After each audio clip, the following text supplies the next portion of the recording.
A lot of people know about Tampa Bay, how their defense, especially their secondary, was really bad the first half of last year, but really improved a lot the second half of the year. I mean, if you look at their schedule, the first half of the season, they gave up 30 plus points in 5 of their 8 games.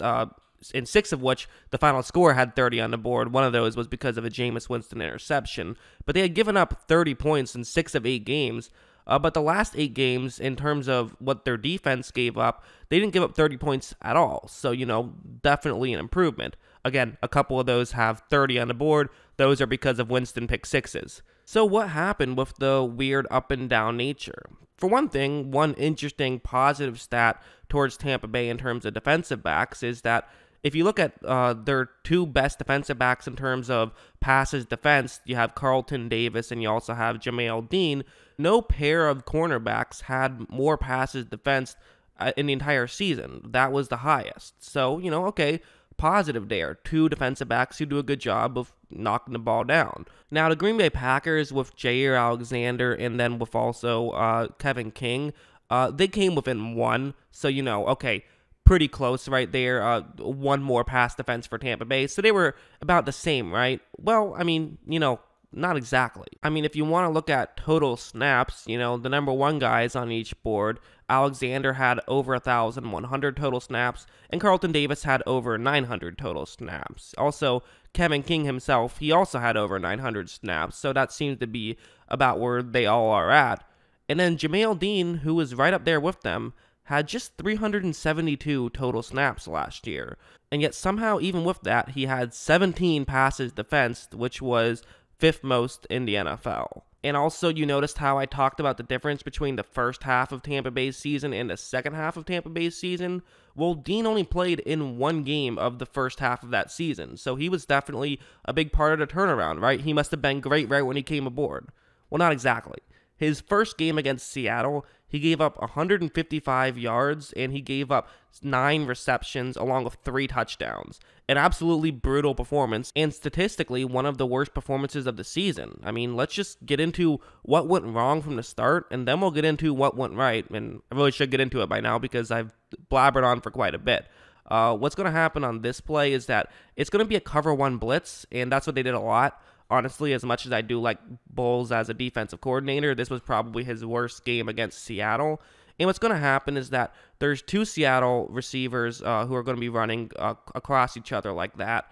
And that's where Dean is on the play. So this is essentially going to be a pick play, but what's interesting about it is it's going to be more of a pick play with the defenders. And what I mean by that is after this ball is snapped, notice how, okay, so Metcalf, he's running close and he sees that there's another Tampa Bay cornerback who's trying to run to the bottom of the screen. He's out of position right now, so he doesn't really have time to run around and move too much. And so while he's going to do that, I accidentally called him Metcalf, but that's Lockett right there, not Metcalf. But anyways, what's happening is that what Lockett is going to do is he sees this situation, realizes that there's a Tampa Bay player, and he's going to use that Tampa Bay player as his pick. So he's going to run close enough to where Dean has to move over, and then Russell Wilson is able to hit him, and they're able to get a first down. So, okay, hard to really blame him too much for that play. There were a couple others like that. That was part of it, but still, you don't give up 155 yards and 3 touchdowns unless you do something wrong, right? And it's true. I mean, through a large part of this game, he was playing with his back turned. And one of the real things that went wrong was a play like this, where he's going up one-on-one against, this time it is Metcalf, and he's running deep and he's going to cross over the middle. So, okay, again, kind of a dangerous play right here. Can work out very well for Seattle. But after the ball is snapped, we see right here, Dean's not doing a terrible job. He's a little bit behind Metcalf, but he definitely has some room right here where he can potentially try and run and try and stay with Metcalf. A little bit of separation.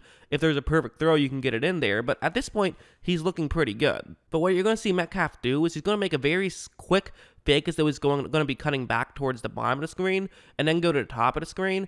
And watch how it works. He just gets a little bit of separation, and that's all he needs. And he's faster than Dean. He's able to run into the end zone for a touchdown, and that's just not a great play from Jamel Dean at all. Not a disaster either, but the reality is when you're going up against Seattle with Metcalf, Lockett, and Russell Wilson, you pretty much have to be perfect or things are going to go poorly for you. Dean was heavily criticized by the Tampa Bay media after this game, but if you actually look closely, he wasn't terrible. He had some moments, and he had some signs of optimism. Like on this play, it's going to be just a route trying to get to the sideline on top of the screen. Kind of a low-risk, high-reward type play. You get it there. Hopefully you can get the touchdown. And they've been picking on Dean all game, so why not continue to pick on him as he's going to be going with him. But what you're going to notice is that, okay, so Dean's back is turned, right? So this is the kind of thing where it's like, hey, defensive back, his back is turned. Let's throw it in that direction. But what Dean is going to do a good job of is he actually still finds a way at the last second to come back, get his hand there, and knock the ball away. You talk about ball skills. The reality is, when Dean was in the area, he was knocking these balls away. There was a few that were just great passes. There was a couple times he got burnt, but he definitely showed some flashes right there. So he had a disastrous first game, but really only statistically. His game itself wasn't actually that bad, and considering the fact that he didn't expect to get thrown into the fire like that, this was his first game. He only had 4 snaps before this, so this was really his first game of getting playing time. Him getting thrown into the fire, his stats weren't great, but him himself wasn't a disaster. Now, a game like that can absolutely just kill your confidence and, kill your potential to be great. But it did not for Dean, not even close. I mean, in fact, the next game, he gave up just 1 catch. Not just that, but that 1 catch went for -2 yards. And he had an interception. That was against Arizona. In fact, his next highest total of yards he gave up after that first game against Seattle was 34 yards. The next highest passer rating he had after giving up a 141 passer rating against him in the game against Seattle was week 17 when he gave up an 80.6 passer rating against Atlanta. The next highest wasn't even in the 60s. It was in the 50s. It was 56.9. So what happened? How did he have this incredible turnaround and all of a sudden become the best cornerback in the game from the last 7 weeks of the season statistically? I mean, really, you put his numbers up against Gilmore, against Trey White, his numbers were better the last 7 weeks of the season. So what happened? Well, for one thing, he was the number 2 corner. Davis is the number 1 guy in man, so that was the benefit. He's going up against lesser talent. But still, there was more to it than that. Like, take a look at this play. It's going to be a cover 3 zone, and that's where Dean is. He's the one in the white circle right there. And so he's in charge of covering the zone that's further deep. And what's going to happen right here is that you have 3 Arizona players running those 3 routes. And this is a pretty good route against zone coverage. The idea is that basically 2 of those players are going to take away 2 of the Tampa Bay players who are in the middle of the field. And then Dean basically has to, move in and make a play, which he'll probably be a bit slow on because that's not his job on this play necessarily. So this play can absolutely work, and, as you see after the ball is snapped, you notice that in an Arizona player, there's some separation right here, so Murray is going to make this throw, which is a very good decision. However, watch how Dean is able to close this gap and make an incredible diving play to knock the ball away. Just a fantastic play, and one that not many players can make.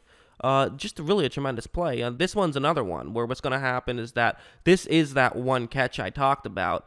And what's going to happen is this is something Arizona will do from time to time. They're going to run play action and then throw it over to Larry Fitzgerald, who there's not even going to be anyone blocking Dean, who is currently lined up against him. But the idea is basically it almost turns into a one-on-one matchup in a running play type situation. And we've seen Fitzgerald stiff arm plenty of guys out of the way and not allow them to stop him and get into the end zone. So that's kind of how this play is going to try and work for Arizona. But watch how Dean realizes this so quickly and is able to make an incredible tackle. When he's moving in, he's incredible. When he's moving in, he's incredible. He might not be the best at defending a go route, but you know what? You notice also how far back he was, whereas, on the other side of the field, the Tampa Bay corner was right on the line. He's giving him 8 yards or so because he's so good at coming in, he can afford to give up that space. You saw a certain shift in Tampa Bay's defensive coverage. They seemingly were blitzing less the second half of the season, or at least it seemed like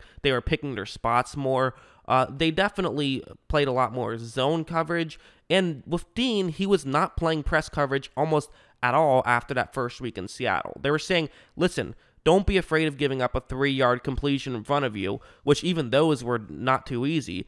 Be okay with that kind of thing happening. Just don't get beat over the top. And he was able to really thrive and really, I mean, look like a very good corner. This is another example where it's going to be a cover 3 zone and have a route that can beat this type of coverage. The idea is that the Houston player, he's going to run deep. One of the Houston players is going to run deep, or another kind of fakes it was going towards the middle and then runs towards the sideline. The idea is that Dean, who's in charge of covering the top right corner of the screen, he's deep on to Watson's left, but in that area, he's going to then stay deep because he sees that a receiver is running deep.